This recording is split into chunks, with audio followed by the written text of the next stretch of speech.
कहानी की शुरुआत में हम एक मिलिट्री एयरक्राफ्ट को देखते हैं जिसके अंदर टर्किश स्पेशल फोर्स एक मिशन में जा रहे हैं और ये कौन सा मिशन में जा रहा है ये आपको कुछ ही देर में पता चल जाएगा। दूसरी तरफ हम एक टर्किश जर्नलिस्ट कियारा को देखते हैं जो कि बॉर्डर में जर्नलिज्म करने के दौरान कुछ ISIS टाइप टेररिस्ट के द्वारा बंदी बना ली गई है। अब ये बेरहम कमीने इसका गला काटने वाले हैं, लेकिन उससे पहले ये लोग कियारा को एक पर्ची पकड़ाकर उस पर लिखी हुई बातें पढ़ने को कहते हैं जहाँ टर्किश कंट्री के बारे में बहुत ही बुरा भला लिखा गया है। लेकिन दोस्तों, कियारा उनकी एक भी बात नहीं सुनती और वही उनका विरोध करते हुए कहती है, मुझे भले ही तुम मार दो लेकिन मैं ये पर्ची तो कतई नहीं पढ़ने वाली। अगर मेरे जगह कोई और तुर्की सिटीजन भी होती तो मुझे उम्मीद है वो भी ऐसा नहीं करती। ये सुनते ही आतंकवादी भड़क जाता है और बेचारी को वही लात मारकर घायल कर देता है। लेकिन कहते हैं ना दोस्तों, जब जब धरती में अधर्म बढ़ता है भगवान कोई न कोई रूप लिए धरती में प्रकट हो ही जाता है। तभी हम वहाँ से दो भगवान को ठेला लेकर गुजरते हुए देखते हैं जो कि और कोई नहीं बल्कि वही स्पेशल एलिट फोर्स है जिसे मैंने मूवी की शुरुआत में दिखाया था, जो कि इसी लड़की को रेस्क्यू करने के लिए यहाँ भेजे गया है। आगे हम उनके कमांडर को देखते हैं जो हाथों के इशारे से सभी स्नाइपर्स को टारगेट सेट करने और फाइनल शॉट के लिए तैयार रहने का संकेत देता है। ठीक उसी पल जब आतंकी कियारा का गला काटने ही वाला होता है कि तभी सभी भगवान अपने असली रूप में आ जाते हैं और पहला ही सटीक स्नाइपर शॉट आतंकी का काम तमाम कर देता है। इससे पहले कि बाकी आतंकी कुछ समझ पाते, सभी सोल्जर्स एक साथ उन पर फायरिंग शुरू कर देते हैं और एक एक करके सालों को ऊपर भेजना शुरू कर देते हैं। फिर क्या था दोस्तों, कुछ ही सेकंड्स में सभी आतंकी यमराज के पास पहुंच जाते हैं और फाइनली सोल्जर्स कियारा को सेफली रेस्क्यू कर लेते हैं। लेकिन क्या इनका मिशन यही खत्म हो गया? बिल्कुल भी नहीं। दरअसल दोस्तों, ये एलिट फोर्स का काम है कियारा को सेफली उसके देश तुर्की तक पहुंचाना। क्योंकि वे लोग दूसरे देश के इलाके में ये ऑपरेशन कर रहे हैं तो ये मिशन काफी ज्यादा कॉन्फिडेंशियल होने वाला है और ये लोग अब भी जो लोकेशन में है वो बिल्कुल भी खतरे से खाली नहीं है। यहाँ घाट घाट में ISIS मौजूद है जिस वजह से उन्हें हर एक कदम संभल कर चलना पड़ेगा और यही जर्नी हम आज के इस पूरे वीडियो में देखेंगे। तो चलिए दोबारा सीन में लौटते हैं। वही टीम का कैप्टन कहता है, हमें तुरंत यहाँ से निकलकर पहाड़ के उस पार जाना होगा। यहाँ हमारा लोकेशन एक्सपोज हो चुका है। तभी कियारा बताती है कि उसके साथ और भी कुछ दोस्त आए थे जिन्हें जल्द से जल्द ढूंढना जरूरी है वरना वे दरिंदे उन्हें भी मार डालेंगे। वही टीम का एक मेंबर बताता है कि हमारे पास इसका कोई भी अथॉरिटी नहीं है, हमें यहाँ बस तुम्हें रेस्क्यू करने के लिए भेजा गया है। ये सुनते ही कियारा गुस्से में कहती है, भाड़ में जाओ, मैं खुद ही उन्हें ढूंढ लूंगी। तभी कमांडर उसे रोकते हुए कहता है, मैं दूसरे देश की सिटीजन्स के लिए अपनी सोल्जर्स की जान खतरे में नहीं डाल सकता, तो जज्बाती होना बंद करो और जल्दी चलो हमारे साथ। हमारे लोकेशन एक्सपोज हो चुके हैं, दुश्मन आते ही होंगे। वही कैप्टन अपने सभी सोल्जर्स को भी साफ साफ कह देता है कि आज हमें 10 किलोमीटर आगे बढ़ना होगा, तो हर समय चौकन्ना रहो और हाँ, कियारा पर भी नजर बनाए रखना, कहीं भाग न जाए। वही सोल्जर्स कियारा को वेस्ट और हेलमेट पहनाकर सभी वहाँ से तुरंत निकल पड़ते हैं। वही चारों तरफ सही से नजर दौड़ाते हुए वे लोग लाइन में आगे बढ़ने लगते हैं। टीम को लीड कर रहे हैं सुबह और बाकिर। दरअसल दोस्तों, मेरा मानो तो इन दोनों के बारे में आपको थोड़ा बहुत जान लेना चाहिए। बचपन में ही दोनों का परिवार एक आतंकी हमले में मारा गया था और तभी से दोनों भाई साथ में हैं। और दोस्तों, सबसे चौंकाने वाली बात तो ये है कि दोनों के शरीर में एक बड़ा प्रॉब्लम है। बाकिर का तो एक टांग ही नहीं है, उसने अपनी टांगों पर प्लास्टिक सर्जरी करा रखी है। दूसरी तरफ सुबह का भी शोल्डर की हड्डी टूटी हुई है और दोनों अपनी फैमिली को खोने के बाद से ही देश के लिए कुछ करना चाहते थे ताकि उनकी फैमिली के साथ जो हुआ है वो देश में और किसी भी फैमिली के साथ न हो। इसी वजह से वे लोग पिछले 9 सालों से लगातार ट्रेनिंग ले रहे हैं इस उम्मीद में कि एक दिन सिलेक्शन हो जाएगा। लेकिन दोस्तों, हर बार इंटरव्यू के दौरान उन्हें यही कहकर रिजेक्ट कर दिया जाता है कि तुम दोनों स्पेशल फोर्स के लिए अनफिट हो। यहाँ पूरे शरीर का पूरी तरह फिट होना सबसे ज्यादा जरूरी है। तुम लोग बेकार में ही कोशिश करते रहते हो। लेकिन कहते हैं ना दोस्तों, अगर इंसान में वो जज्बा और पागलपन हो और उसे पाने के लिए लगातार कोशिश कर रहा हो तो कोई न कोई रास्ता निकल ही आता है और फिर एक दिन उन्हें वो रास्ता मिल जाता है। इंटरव्यू के दौरान बाहर से कर्नल वैसल उनका इंटरव्यू सुन लेते हैं। वो ऑफिसर को बताते हैं कि तुम्हें बात करने की तमीज नहीं है, निकलो यहाँ से, अब मैं इंटरव्यू लूंगा। वही कमांडर वैसल उन्हें बताते हैं कि मैं कई दिनों से तुम्हें यहाँ आते देख रहा हूँ, जोश है तुम दोनों में, अच्छी बात है। मैं तुम दोनों को 1 महीने का टाइम देता हूँ। अगले 1 महीने में तुम दोनों को ट्रेनिंग के दौरान नरक दिखाया जाएगा। मैं ये नहीं देखूंगा कि तुम्हारा पैर है या फिर कंधा टूटा हुआ है, और अगर तुम इस नरक जैसी ट्रेनिंग को पास कर गए तो तुम्हारा सिलेक्शन मैं खुद असाइन कर दूंगा। वही अगली सुबह सिलेक्शन के दौरान कमांडर सभी सोल्जर्स को साफ साफ शब्दों में कह देता है, अगर तुम लोग यहाँ नाम, शोहरत बात या कुछ साबित करने के लिए आए हो तो ये जगह तुम्हारे लिए नहीं है। यहाँ तुम्हें ये सब नहीं मिलने वाला। तुर्की सिटीजन्स की सुरक्षा ही हमारा एकमात्र कर्म और धर्म है। और हाँ, यहाँ से तुम लोग तभी निकल पाओगे जब तुम अपनी आखिरी सांसें गिन रहे होगे। तुम्हारे आगे पीछे सिर्फ तुम्हारे सोल्जर दोस्त होंगे। मरेंगे भी साथ में, जिएंगे भी साथ में। अगर एक मरेगा तो 1000 और जन लेंगे। कमांडर की ऐसी रोंगटे खड़े कर देने वाली बातें सुनकर मेरा भी कुछ ऐसा ही हाल हुआ था जैसा आप लोगों का अब भी हुआ होगा। खैर, जो भी हो दोस्तों, इसी बीच कमांडर इन 200 सोल्जर्स में से 20 सोल्जर्स को सेलेक्ट कर लेते हैं, जिनमें 2 सुबह और बाकिर भी होते हैं। इसके बाद हम उन्हें ट्रेनिंग में देखते हैं, जहाँ ट्रेनर बेहद ज्यादा स्ट्रिक्ट होता है। वो सीधे बाकिर को उठाकर कहता है, तुम्हें 1 मिनट में उस जंगल तक दौड़कर वापस आना होगा। मैं ये नहीं देखूंगा कि तुम्हारी टांग खराब है या फिर कुछ और। अगर तुम 1 मिनट में यहाँ वापस नहीं आए तो तुम्हें अभी के अभी वापस घर भेज दिया जाएगा। वही बाकिर दौड़ना शुरू कर देता है और अपनी पूरी ताकत लगाकर दौड़ने लगता है, लेकिन वो फिर भी ज्यादा तेजी से आगे नहीं बढ़ पा रहा था। तभी ट्रेनर उससे कहता है, अगर तुम 30 सेकंड में यहाँ तक नहीं पहुँचे तो तुम्हारे साथ तुम्हारे दोस्त को भी निकाल दिया जाएगा। ये सुनते ही बाकिर अपना दर्द भूल जाता है और अपना पूरा जी जान लगाकर दौड़ने लगता है और आखिरकार 30 सेकंड के अंदर अंदर वापस पहुँच जाता है। और दोस्तों, ये तो बस शुरुआत थी। अगली ट्रेनिंग में ट्रेनर उन्हें पानी में कुछ स्पॉन्ज पकड़ाकर छोड़ देता है और कहता है, अगर तुम लोगों का स्पॉन्ज सुबह होते होते जरा सा भी भीग गया तो तुम लोगों को तभी निकाल दिया जाएगा। इसी तरह करते करते उन्हें हर वो ट्रेनिंग दी जाती है जो टफ से टफेस्ट होती जाती है, ऊंचाई से कूदने से लेकर 30 डिग्री टॉर्चर तक। दरअसल दोस्तों, ये टॉर्चर ट्रेनिंग के लिए सभी सोल्जर्स को एक पर्ची दी जाती है, जहाँ हर किसी की पर्ची में अलग अलग कोड नेम लिखा हुआ होता है। और अगर सोल्जर्स अपना नाम बता दे तो कमांडर उन्हें रात को दारू पार्टी देंगे, और अगर कोड नेम नहीं बताया तो उन्हें हर मुमकिन टॉर्चर दिया जाएगा। वही जहाँ सभी सोल्जर्स हार मान जा रहे थे, सुबह हार मानने को तैयार ही नहीं था। वो 10 मिनट से ऊपर तक इस टॉर्चर को सह चुका है। कर्नल वेसल ये सब देखकर हैरान रह जाता है और ये निश्चित कर लेता है कि हमें अपनी टीम में एक डायमंड मिल चुका है। तो दोस्तों, अब तक आप लोगों को समझ में आ ही चुका होगा कि मिशन में भेजने से पहले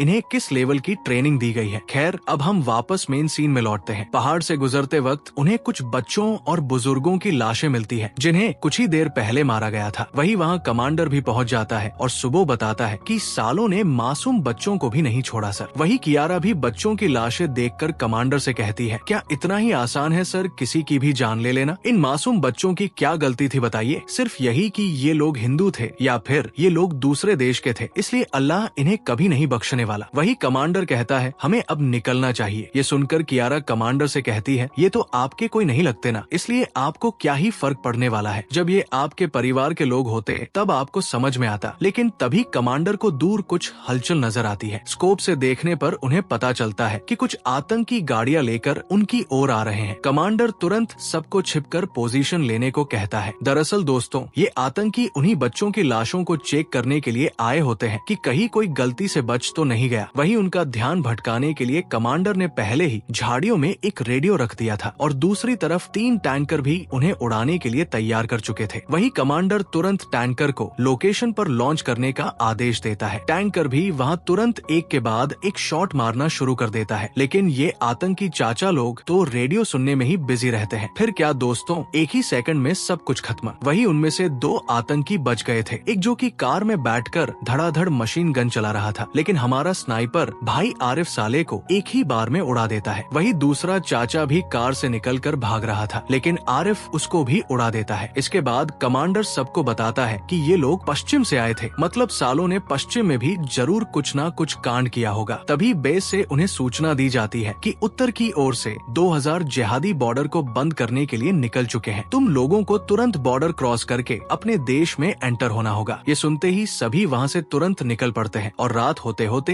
एक लोकेशन पर जा पहुँचते हैं, जहाँ कुछ आतंकी एक विला में बम सेट कर रहे होते हैं विला को उड़ाने के लिए। तभी सभी सोल्जर्स उन्हें रोकने के लिए तैयारी ले लेते हैं और गन्स में साइलेंसर सेट करके सालों को एक एक करके उड़ाना शुरू कर देते हैं। बाहर की लोकेशन क्लियर करने के बाद सोल्जर्स अंदर एंट्री लेते हैं और जल्दी से बम को डिफ्यूज करने के काम में लग जाते हैं। लेकिन तभी एक आतंकी अशब पर हमला कर देता है। वही अशब भाई किसी तरह साले को हैंडल कर लेता है। दूसरी तरफ सुबह भी बम को डिफ्यूज करने ही वाला होता है कि तभी वहाँ एक और आतंकी आ जाता है और उसे बम से दूर हटने को कहता है, लेकिन तभी अशब भाई पीछे से उसे दबोच लेता है और इसी बीच सुबह भी बम डिफ्यूज कर देता है। वही अगले दिन हम देखते हैं कि सुबह कियारा को पिस्टल चला चलाना सिखा रहा होता है। तभी कियारा उससे पूछती है कि कैसा लगता है एक आदमी को मारने के बाद, मजा आता है क्या? तभी सुबो कहता है नहीं, किसी को मारने के बाद हमारे मन में एक दाग बैठ जाता है जो कभी नहीं मिटता। इसके बाद कुछ ही दूर आगे बढ़ने पर उन्हें एक और भयानक मंजर देखने को मिलता है जहां आतंकी एक लड़की को बंदी बनाकर रखा होता है। तभी हम देखते हैं कि आतंकी उस लड़की को जिंदा जलाने के लिए पेट्रोल छिड़क रहा होता है। ये देख कमांडर कुछ सोल्जर्स को लेकर झाड़ियों के सहारे आगे बढ़ने लगता है और स्नाइपर को ऑर्डर देता है कि लाइटर फेंकने से पहले ही साले की खोपड़ी उड़ जानी चाहिए। तभी आरिफ भाई ओपी का हेडशॉट मारते हुए साले का खेल खत्म कर देता है। दूसरी तरफ झाड़ियों से सोल्जर्स भी बाकी आतंकियों को मारना शुरू कर देते हैं और कुछ देर के लिए वहाँ एक भयानक फायरिंग शुरू हो जाती है। ऊपर से आरिफ भाई स्नाइपर से लगातार कवर दे रहे होते हैं। सोल्जर्स सभी आतंकियों को मार गिरा ही रहे होते हैं दोस्तों, लेकिन तभी एक सोल्जर को पता नहीं कहां से दुश्मनों की एक गोली लग जाती है। तभी हम देखते हैं कि पहाड़ों के ऊपर से भी दुश्मनों का एक स्नाइपर उन्हें कवर दे रहा होता है। तभी दुश्मनों का स्नाइपर आरिफ भाई को भी मारने के लिए शॉट ले चुका होता है, लेकिन जैसे तैसे वे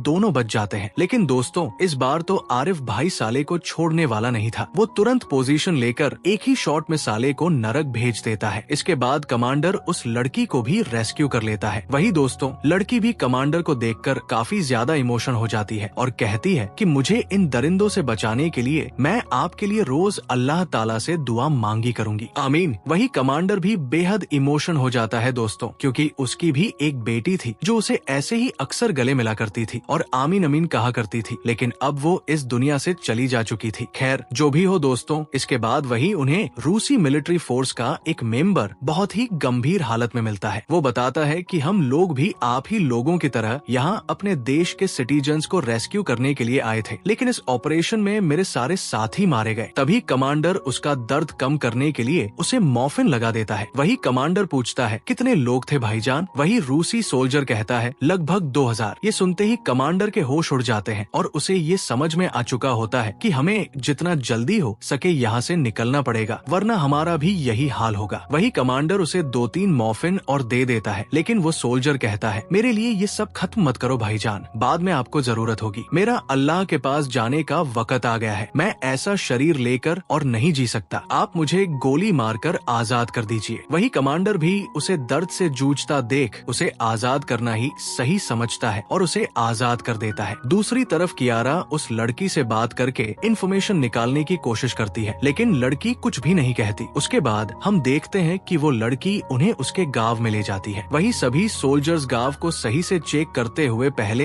एरिया सिक्योर कर लेते हैं कि कहीं कोई आतंकी तो डेरा डालकर नहीं बैठा है, लेकिन उन्हें वहाँ कोई भी नहीं मिलता और वे देखते हैं कि वहाँ भी आम सिटीजन ही रहते हैं। तभी वो बच्ची दौड़ते हुए अपनी माँ को गले लगा लेती है। ये देखकर सभी सोल्जर्स को भी अपनी फैमिली की याद आ जाती है। वही एक बुजुर्ग सिटीजन कमांडर से कहता है आप लोगों का बहुत बहुत धन्यवाद हमारे बच्चों को बचाने के लिए। वही बुजुर्ग ये भी कहता है कि हमारे गांव में भी एक ही सोल्जर बचा हुआ है बुरहान, लेकिन युद्ध के दौरान उसकी एक टांग चली गई है। वही बुरहान उनसे मिलते हुए उन्हें घर के अंदर ले जाता है। वही खाने पीने के बाद सभी सोल्जर्स एक रात रेस्ट लेने के लिए वही रुकने का डिसीजन लेते हैं, लेकिन तभी उन लोगों को बेस से इन्फॉर्म कर दिया जाता है कि जो विलेज एरिया में अभी तुम लोग हो वहाँ कल 1000 इराकी टेररिस्ट हमला करके एरिया को गिरफ्त में लेने वाले हैं। अगर तुम लोग उसके आसपास भी हो तो कहीं लड़ने मत बैठ जाना, अपने मिशन में फोकस करो और कियारा को सेफली कंट्री में लेकर आओ। कल सुबह तुम लोगों के लिए हेलीकॉप्टर भेज दिया जाएगा। चीफ से ये बातें सुनते ही कमांडर असमंजस में पड़ जाता है। वो सोचता है साला जो गांव ने हमें आज सहारा दिया वही कल मिट जाएगा। वो ज्यादा कुछ सोच नहीं पाता और तुरंत वहाँ से निकलने का डिसीजन ले लेता है, क्योंकि दोस्तों साथ सोल्जर्स कभी भी 1000 इराकी आतंकियों के खिलाफ नहीं लड़ सकते, ये नामुमकिन है। तभी कियारा उनसे कहने लगती है कल सुबह आतंकी सबको मार डालेंगे, हमें इन्हें बचाना चाहिए और आप है कि यहाँ से भागने की तैयारी में हो। ये कौन सी मिलिट्री ट्रेनिंग में सिखाया जाता है सर? वही कमांडर कहता है कि यहाँ के लोगों को बचाना मेरा मिशन नहीं है, मुझे भी ऊपर जवाब देना पड़ता है। कल सुबह हमें लेने के लिए हेलीकॉप्टर आ रहे हैं, तो अपना मुंह बंद करो और यहाँ से निकलने के लिए तैयार हो जाओ। वही कियारा कहती है ठीक है सर, अगर आप इन मासूम लोगों को ऐसे ही छोड़कर जाना चाहते हो तो मुझे भी यही छोड़ दो, आप लोग चले जाइए, मैं यही रहकर इन लोगों के साथ लड़ूंगी। आपको क्या लगता है सर ये आतंकी इन मासूम बच्चों के साथ क्या करेंगे? अगर ये आपकी बेटी होती तो आप क्या करते? तभी ऐसे ही छोड़कर भाग जाते। क्या आप लोग जाइए सर, सर अगर आप यहाँ रहकर इन लोगों की रक्षा नहीं कर सकते तो मैं भी यहाँ से कहीं नहीं जाने वाली। वही कुछ देर बाद कमांडर एक चिट्ठी लिख रहा होता है। इसी बीच वो सुबह से पूछता है कि अगर तुम मेरी जगह रहते तो क्या करते। वही सुबह कहता है मैं भी इन्हें ऐसे बेसहारा छोड़कर नहीं जा सकता था सर, ये इंसानियत के खिलाफ होगा। वही कमांडर कहता है तुम एक दिन बहुत बड़े ऑफिसर बनोगे सुबह। मैंने तुम्हें और बाकिर को पहली बार ही देखकर समझ लिया था कि सिचुएशन चाहे जैसी भी हो तुम दोनों कभी हार नहीं मानने वाले। तो मैंने भी यही डिसाइड किया है कि कल हम यही रुककर इन लोगों की हिफाजत करेंगे और उन 1000 आतंकियों के खिलाफ लड़ेंगे। वही अगली सुबह सोल्जर्स सभी बच्चों को हेलीकॉप्टर में भर देते हैं। ये सब देखकर कियारा काफी ज्यादा खुश हो जाती है और कमांडर से कहती है मैं भी आप लोगों के साथ यही रहकर लड़ूंगी सर। वही कमांडर कहता है बिल्कुल भी नहीं, तुम्हें बॉर्डर तक सेफली पहुंचाना हमारा पहला मिशन है और हाँ मुझसे वादा करो कि तुम इस युद्ध के बारे में न तो कहीं पर लिखोगी और न ही किसी को बताओगी। वही कियारा जिद करने लगती है लेकिन कमांडर उसे कहता है अगर तुम मेरा थोड़ा सा भी रिस्पेक्ट करती हो तो प्लीज चले जाओ। वही कमांडर जाते जाते कियारा को वो चिट्ठी देता है जिसे वो रात को लिख रहा था और कहता है ये चिट्ठी तभी पढ़ना जब तुम बॉर्डर क्रॉस करो। इसके बाद कमांडर सीधे बेस में इन्फॉर्म करते हुए मास्टर सार्जेंट से कहता है कि हम वापस नहीं आ रहे हैं सर, अभी हमारा मिशन खत्म नहीं हुआ है। हमने इन 1000 इराकी मिलिटेंट्स के खिलाफ लड़ने का फैसला किया है। वही वह सभी सोल्जर से एक एक करके कंफर्म करता है और वे भी बताते हैं कि वे लड़ना चाहते हैं। फिर क्या था दोस्तों, इसके बाद सीधे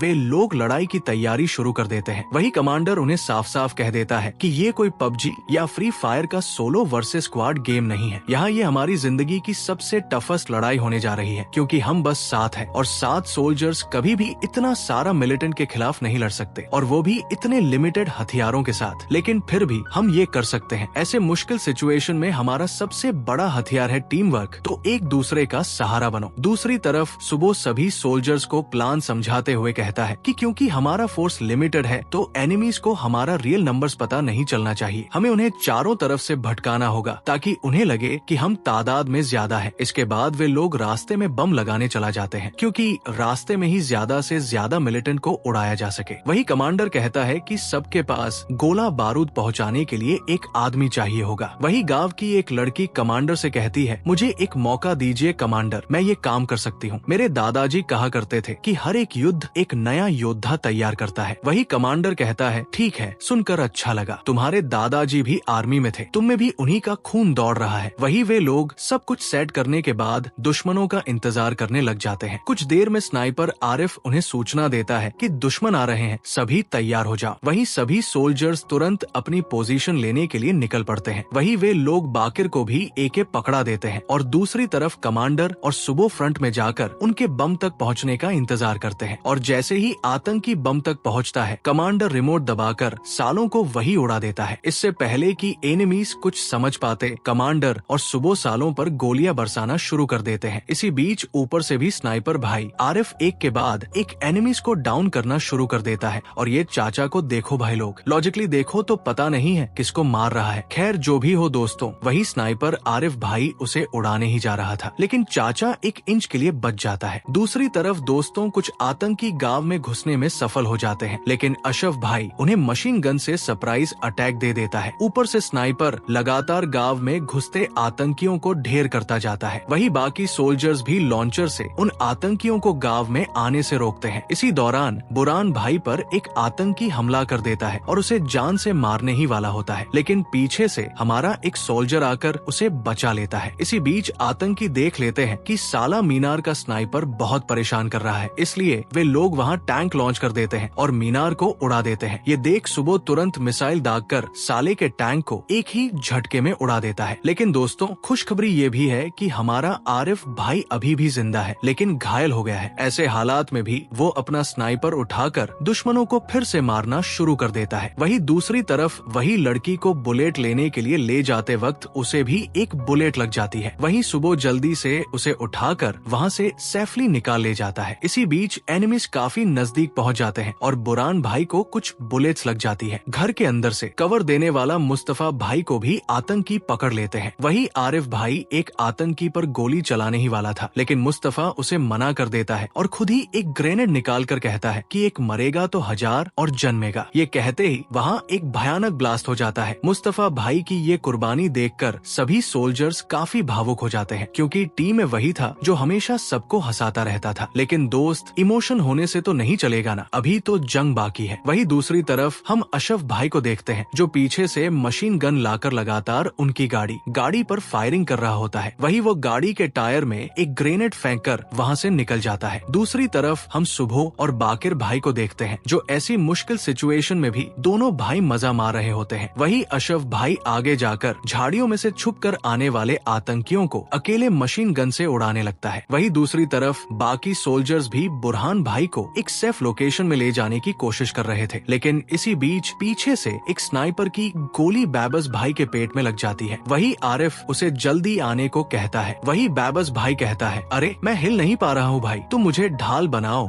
और उड़ा दे साले को। वही आरिफ कहता है, अरे तू पागल हो गया क्या, मैं ऐसा बिल्कुल नहीं करने वाला। वही बैबस कहता है, मेरे पेट की नली चिढ़ चुकी है भाई, मैं वैसे भी नहीं बचने वाला, इसीलिए कह रहा हूँ मुझे ढाल बनाकर मेरा कवर ले ले। वही और कोई रास्ता न देखकर आरिफ भाई भी बैबस भाई को ढाल बनाकर साले को एक ही शॉट में स्कोप समेत उसकी आंखें उड़ा देता है। इसके बाद वे लोग जल्दी ऊपर जाकर एक लोकेशन को कवर बना लेते हैं। वही सोल्जर्स देखते हैं कि उनके बुलेट लगभग खत्म हो चुके हैं। वही कमांडर उस लड़की को मैगजीन लाने को कहता है और ये भी कहता है कि मैं तुम्हें वहाँ तक पहुँचने में मदद करूंगा। वही लड़की कहती है, नहीं सर, युद्ध ही योद्धा को तैयार करता है, आप लोग यही रहिए, मैं लेकर आती हूँ। लड़की के मुँह से ये बातें सुनकर सभी सोल्जर्स का जोश 7वें आसमान तक पहुँच जाता है। कमांडर उसे एक पिस्टल दे देता है। इसके बाद सोल्जर्स आतंकियों को जिस तरीके से पीटना शुरू करते हैं ना दोस्तों, सालों को सांस लेने तक का मौका नहीं मिलता। यहीं पर एक लंबी लड़ाई होती है दोस्तों, आतंकी और सोल्जर्स के बीच। इसके बाद सिचुएशन कुछ ऐसी हो जाती है कि सोल्जर्स के पास बुलेट ही नहीं बचते और उन्हें मजबूरी में सालों पर नजदीक जाकर हमला करना पड़ता है। वही कमांडर देखता है कि एक आतंकी अपने ऊपर बम लपेटकर उनकी ओर दौड़ता हुआ आ रहा है। कमांडर के पास भी एक ही बुलेट बची थी दोस्तों, लेकिन वो बुलेट भी बम वाले को कवर देते हुए दूसरा आतंकी खा लेता है। वही कमांडर बिना एक पल जाया किए सीधे उसे रोकने के लिए उसकी ओर दौड़ पड़ता है। कमांडर उसे बटन दबाने से रोक ही रहा था कि इसी बीच पीछे से आतंकी गोलियां चला देते हैं और हमारे कमांडर को भी गोलियां लग जाती है। ये देख सभी सोल्जर्स जल्दी से आतंकियों को मारकर कमांडर के पास पहुंच जाते हैं। वही कमांडर अपनी आखिरी सांसों में अपने सोल्जर्स को कहता है, देखा तुम लोगों ने, देखा ना, हमने ये कर दिखाया, इस दुनिया में कुछ भी नामुमकिन नहीं है। कमांडर जो सुबह से बेहद प्यार करता था अपना कैप्टन बैज उसे दे देता है। ये देते ही कैप्टन अपनी आखिरी सांस छोड़ देता है। ये देखकर सभी सोल्जर्स काफी इमोशन हो जाते हैं। इसके बाद हम हेलीकॉप्टर में कियारा को देखते हैं जो बॉर्डर क्रॉस कर चुकी होती है। वही वो कमांडर की दी गई चिट्ठी पढ़ती है तो उसे पता चलता है कि कमांडर की भी एक बेटी थी। अगर वो आज जिंदा होती तो मैं यही चाहता कि वो भी तुम्हारी जैसी होती, हिम्मत वाली, ज्ञानी और किसी को भी मुश्किल वक्त में छोड़कर न जाने वाली। अगर तुम हम लोगों की सच में इज्जत करते हो तो खुद को कभी मत बदलना, ऐसे ही लोगों को प्यार देते रहना और कभी किसी को मुश्किल में अकेला मत छोड़ना। ये पढ़ते ही कियारा भावुक हो जाती है और रो पड़ती है। और दोस्तों, इसी के साथ हमारी आज की कहानी यहीं पर समाप्त होती है। आशा करता हूँ कि आपको आज का वीडियो पसंद आया होगा। यदि वीडियो अच्छा लगा हो तो हमारी दूसरी वीडियोस भी जरूर चेक करें। आपका बहुत बहुत धन्यवाद।